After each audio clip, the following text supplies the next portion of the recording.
in association with Bodhi बचत तथा ऋण सहकारी संस्था लिमिटेड, उन्नतिका लागि शान्ति, समृद्धिका लागि बोधी।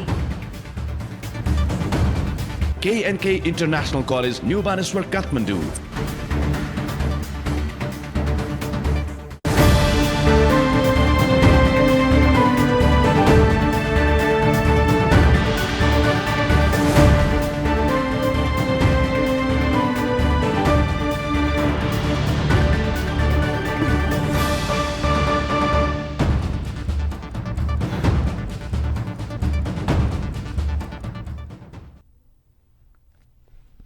नमो तस्स भगवतो अरहतो सम्मा सम्बुद्धस्स। बोधी समाचारमा स्वागत छ। सुरु गरौँ अहिलेसम्मका मुख्य समाचारहरूबाट। बिमस्टेकको 5औं शिखर सम्मेलनमा बौद्ध दर्शन प्रवर्धनको विषय प्रवेश। बुद्धिस्ट सर्किट योजना अगाडि बढाउने प्रधानमन्त्री देउबाको भनाइप्रति सदस्य राष्ट्र प्रमुखको समर्थन। भूमि व्यवस्था मन्त्री शशि श्रेष्ठद्वारा लुम्बिनीको मायादेवी मन्दिरको अवलोकन। भगवान गौतम बुद्धको जन्मस्थलबारे फैलिएको भ्रम चिर्न सरकारले पहल गर्ने प्रतिबद्धता। पाकिस्तानमा बौद्ध धर्म र बौद्ध सम्पदाको अवस्था बारेमा लेखिएको पुस्तक काठमाडौँमा विमोचन। पुस्तकले नेपाल र पाकिस्तान बीचको सम्बन्ध प्रगाढ बनाउने नेपालका लागि पाकिस्तानी राजदूत शाहको विश्वास। सोलुखुम्बुको फोर्चे गुम्बामा धार्मिक पर्यटकको आगमन बढ्यो। बुद्ध जयन्तीमा विशेष पूजाको आयोजना गर्ने गुम्बा विकास समितिको तयारी। र थाइल्याण्डमा भिक्षु भिक्षुणी प्रतिको आकर्षण बढ्दो। त्यहाँको राजकीय विहार फ्राथास्याङमा अप्रिल 1 र 2 मा 30 जनालाई प्रवर्जित गराइँदै।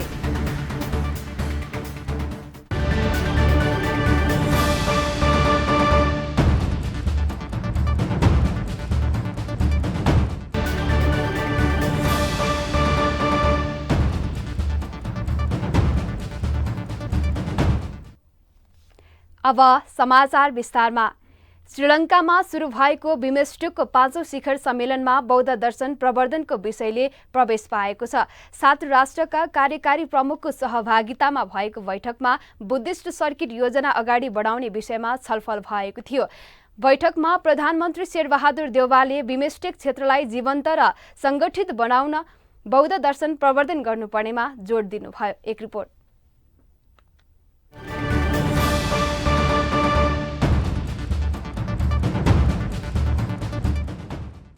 बहुक्षेत्रीय प्राविधिक तथा आर्थिक सहयोगका लागि बंगालको खाडीको प्रयास बिमस्टेकको 5औं शिखर सम्मेलनमा नेपालका प्रधानमन्त्री शेरबहादुर देउवाले बिमस्टेक क्षेत्रलाई जीवन्त र संगठित बनाउनका लागि बौद्ध दर्शन प्रवर्धन गर्नुपर्ने बताउनु भएको छ।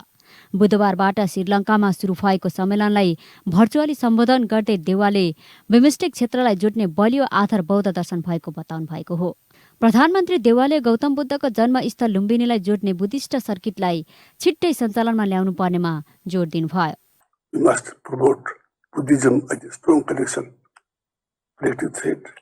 In this regard, we call for our early establishment of operationalize of the Buddhist circuit, Lumbini, the birthplace of Buddha. बिमस्टेकमा यसअघि नै बुद्धको जन्मस्थल लुम्बिनी, बुद्धत्व प्राप्त गरेको बोधगया, धर्मको प्रचार सुरु भएको सारनाथ र बुद्धले महापरिनिर्वाण प्राप्त गर्नुभएको कुशीनगरलाई जोड्ने गरी बुद्धिस्ट सर्किट सञ्चालनमा ल्याउने योजना अघि सारिएको थियो। तर हालसम्म यो योजना अघि बढ्न सकेको छैन। श्रीलङ्काका राष्ट्रपति गोटबाया राजापाक्सेले अध्यक्षता गर्नुभएको शिखर सम्मेलनमा सदस्य राष्ट्रका सरकार र राष्ट्र प्रमुख भर्चुअल रूपमा सहभागी भएका छन्। बैठकलाई सम्बोधन गर्दै भारतीय प्रधानमन्त्री नरेन्द्र मोदीले बुद्धिस्ट सर्किटबारे आफू सकारात्मक रहेको भन्दै कोरोना महामारीका कारण खस्किएको अर्थतन्त्र उकास्न बिमस्टेक राष्ट्र बीचको उच्च स्तरको एकता आवश्यकता रहेको बताउनुभयो। आज जब हमारा क्षेत्र स्वास्थ्य और इकोनॉमिक सिक्योरिटी की चुनौतियों का सामना कर रहा है, हमारे बीच एकजुटता और सहयोग समय की मांग है। आज समय है बे ऑफ बंगाल को bridge of connectivity, bridge of prosperity, bridge of security बनाने का। मैं आप सबका आह्वान करता हूं। बिमस्टेक सदस्य राष्ट्रबीच आपसी सहयोग र सम्बन्ध विस्तारका लागि स्थापित सङ्गठन हो। यसमा नेपालसहित भारत, बङ्गलादेश, भुटान, श्रीलङ्का, म्यानमार र थाइल्याण्ड गरी 7 सदस्य रहेका छन्। बिमस्टेकको स्थापना सन् 1997 को जुन 6 मा भएको हो। यसको प्रधान कार्यालय बङ्गलादेशको राजधानी ढाकामा छ। News desk Bodhi television. काठमाडौँमा आयोजित एक कार्यक्रममा प्रधानमन्त्री शेरबहादुर देउवाले विभिन्न सञ्चार माध्यममा क्रियाशील पत्रकारहरूलाई सम्मान तथा पुरस्कार प्रदान गर्नुभएको छ। रिपोर्ट्स क्लब नेपालको 24औं वार्षिक उत्सवको अवसरमा वरिष्ठ पत्रकार किशोर नेपाल लगायत विभिन्न पत्रकारलाई सम्मान एवं पुरस्कार प्रदान गरिएको हो। यस क्रममा क्लबले बोधी टेलिभिजनका समाचार प्रमुख चन्द्र बानियालाई विशेष सम्मान पत्र प्रदान गरेको छ। काठमाडौँमा आयोजित कार्यक्रममा प्रधानमन्त्री शेरबहादुर देउवाले उहाँलाई सम्मान पत्र प्रदान गर्नुभएको हो। सम्मानित पत्रकार बानिया झण्डै 3 दशकदेखि पत्रकारिता क्षेत्रमा क्रियाशील हुनुहुन्छ। कार्यक्रममा प्रधानमन्त्री देउवाले प्रेस स्वतन्त्रता रक्षाको लागि सरकार प्रतिबद्ध रहेको बताउनुभयो। भूमि व्यवस्था सहकारी तथा गरिबी निवारण मन्त्री शशि श्रेष्ठले भगवान बुद्धको जन्मस्थानबारे फैलिने गरेको भ्रम चिर्न सरकारले पहल गर्नुपर्ने बताउनु भएको छ।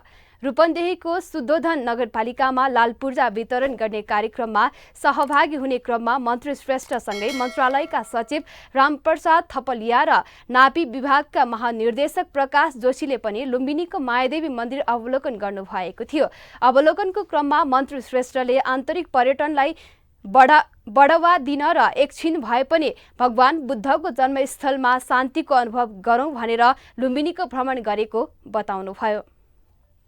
बढावा दिने त छँदैछ र यो ठाउँमा हामी चाहिँ यो पवित्र भूमिमा एकचोटि पस्नु पर्दछ भन्ने बिहान सल्लाह भएको थियो। समय होला कि नहोला भन्ने हामीलाई धेरै चाप चाहिँ थियो र यो चापको बीचमा पनि हामीले थोरै समय निकालेर यो ठाउँको भ्रमण गर्नै पर्दछ भन्ने हाम्रो टिमको बिहानैको सल्लाह अनुसार आज यहाँ अहिले हामी आएका छौँ। त्यसैगरी मन्त्रालयका सचिव रामप्रसाद थपलियाले लुम्बिनी भ्रमणको क्रममा आनन्द महसुस गरेको भन्दै एकपटक यो ऐतिहासिक धार्मिक क्षेत्रको भ्रमण गर्नुपर्ने सन्देश दिनुभयो। यहाँ आउँदाखेरि मलाई अत्यन्त आनन्दको महसुस भयो। म यो टिभी हेर्ने सबै दर्शकहरूलाई समय मिलाएर यहाँहरूले यो हाम्रो विश्वकै एउटा बहुमूल्य सम्पदा हो, यो सम्पदाको भ्रमण गरिदिनुहोस् र यहाँका विभिन्न चिजहरूको बारेमा जानकारी लिइदिनुहोस्, अवलोकन गर्नुहोस्, आफ्ना केटाकेटीलाई पनि यसमा भ्रमण गराउनुहोस्। सो अवसरमा लुम्बिनी विकास कोषका सदस्य सचिव सानुराजा साक्के लगायतका पदाधिकारीले मन्त्रीको टोलीलाई मायादेवी मन्दिर परिसरमा स्वागत गरेका थिए। समाचार अझै बाँकी नै छ, हामी सँगै रहनुहोला।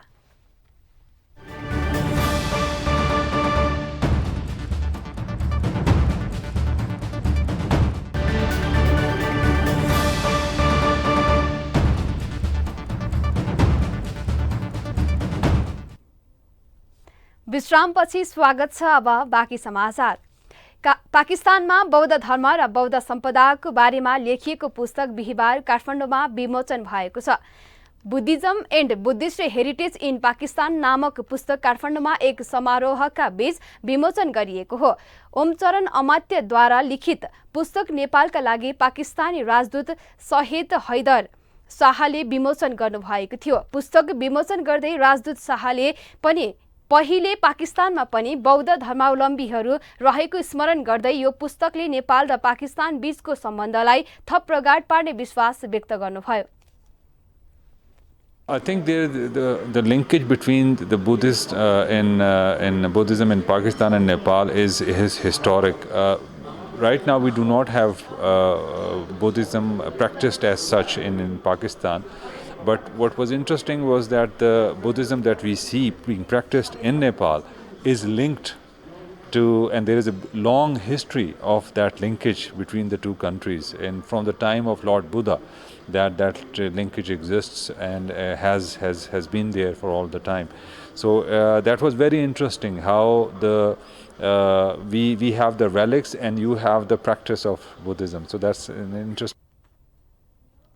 कार्यक्रममा काठमाडौँ महानगरपालिकाका मेयर विद्यासुन्दर साक्यले पाकिस्तानमा अनुसन्धान गरेर लेखिएको पुस्तकले पाकिस्तानमा बौद्ध धर्मको अवस्था कस्तो थियो भन्ने जान्न र बुझ्न मद्दत पुग्न विश्वास व्यक्त गर्नुभयो।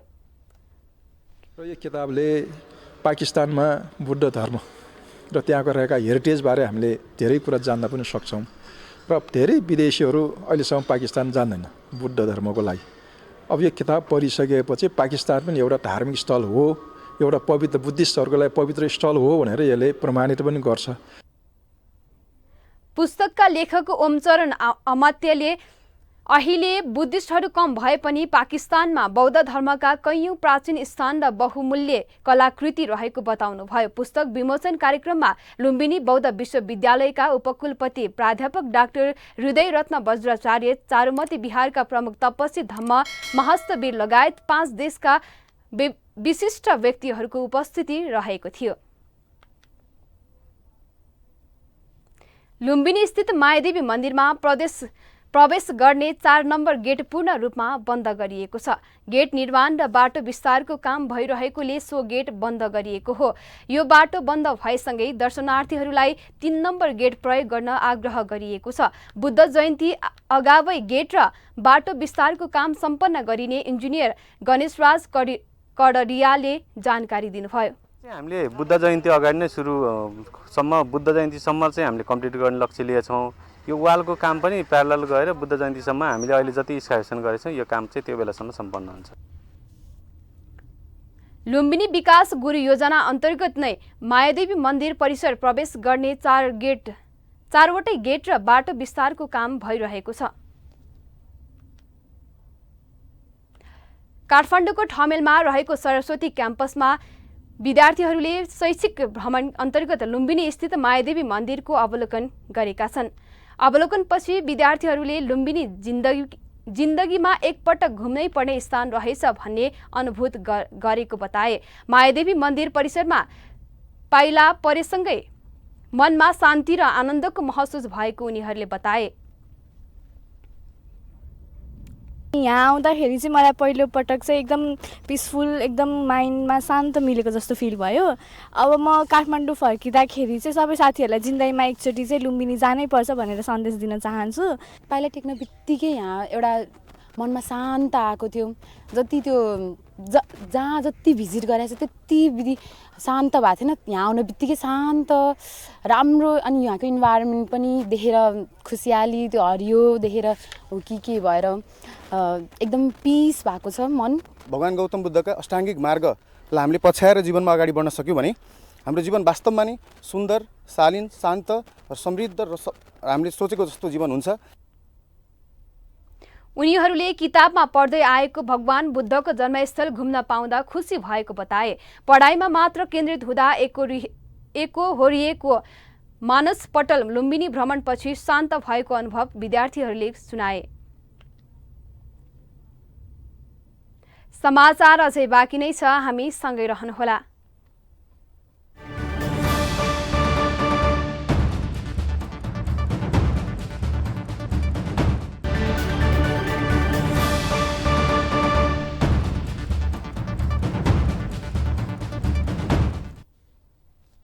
विश्रामपछि पुनः स्वागत छ। अब बाँकी समाचार। सोलुखुम्बु स्थित खुम्बु पासाङ ल्यामु गाउँपालिकामा रहेको फोर्चे गुम्बामा धार्मिक पर्यटकको आगमन बढेको छ। रु 1 करोड 20 लाख लागतमा 3 वर्ष अगाडि निर्माण सम्पन्न भएको यो गुम्बामा बौद्ध परम्परा अनुसार दैनिक पूजा, ध्यान र दीप प्रज्वलन हुने गरेको छ। खुम्बु पासाङ ल्यामु गाउँपालिका वडा नम्बर 4 फोर्चेमा अवस्थित यो गुम्बाको सम्पूर्ण संरचनाहरू 2072 सालको भूकम्पको कारण पूर्ण रूपमा क्षतिग्रस्त भएको थियो। गाउँपालिकाकै आर्थिक सहयोगमा गुम्बाको पुनर्निर्माण सम्पन्न गरिएको हो। पुनर्निर्माणसँगै गुम्बामा धार्मिक पर्यटकहरूको चहल पहल बढ्ने गरेको छ। यो गुम्बामा बुद्ध जयन्ती प्रत्येक वर्ष धुमधामका साथ मनाइने गरिन्छ। यस वर्ष पनि बुद्ध जयन्तीलाई विशेष बनाउन गुम्बा विकास समितिले तयारी थालेको छ। अब अन्तर्राष्ट्रिय समाचार।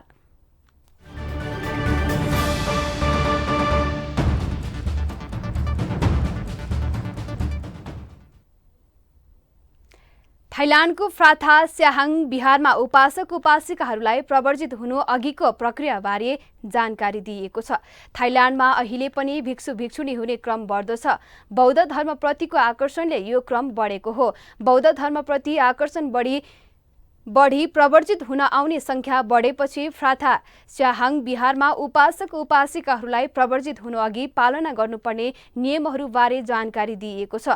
झण्डै 30 जना उपासक उपासिकाहरूलाई बिहारका श्रद्धेय भन्तेबाट प्रवर्जित हुँदा सेतो चिवर लगाउनु अघि सील प्रदान बुद्ध पूजा गरी धर्मदेशना दिएको थियो। थाइल्याण्डको फ्राथा स्याहाङ बिहार त्यहाँको राजकीय बिहार पनि हो। यो बिहार 14औं शताब्दीतिर स्थापना भएको हो। बिहारमा हरेक वर्षको अप्रिल 1 र 2 तारिखमा नयाँ उपासक उपासिकाहरूलाई प्रवर्जित गराउने गरिन्छ। आकर्षक ढङ्गले निर्माण गरिएको बिहारमा गोल्डेन टेम्पल, चैत्य तथा भगवान बुद्धको प्रतिहरू पनि रहेको छ। हामी समाचारको अन्त्यमा आइपुगेका छौं। बिदा हुनु अघि मुख्य समाचार पुनः एकपटक। बिमस्टेक 5औं शिखर सम्मेलनमा बौद्ध दर्शन प्रवर्धनको विषय प्रवेश। बुद्धिस्ट सर्किट योजना अगाडि बढाउने प्रधानमन्त्री देउबाको भनाइप्रति सदस्य राष्ट्र प्रमुखको समर्थन। भूमि व्यवस्था मन्त्री शशि श्रेष्ठद्वारा लुम्बिनीको मायादेवी मन्दिरको अवलोकन। भगवान गौतम बुद्धको जन्मस्थलबारे फैलिएको भ्रम चिर्न सरकारले पहल गर्ने प्रतिबद्धता। पाकिस्तानमा बौद्ध धर्म र बौद्ध सम्पदाको अवस्था बारेमा लेखिएको पुस्तक काठमाडौँमा विमोचन। पुस्तकले नेपाल र पाकिस्तान बीचको सम्बन्ध प्रगाढ बनाउने नेपालका लागि पाकिस्तानी राजदूत शाहको विश्वास। सोलुखुम्बुको फोर्चे गुम्बामा धार्मिक पर्यटकको आवागमन बढ्यो। बुद्ध जयन्तीमा विशेष पूजाको आयोजना गर्ने गुम्बा विकास समितिको तयारी।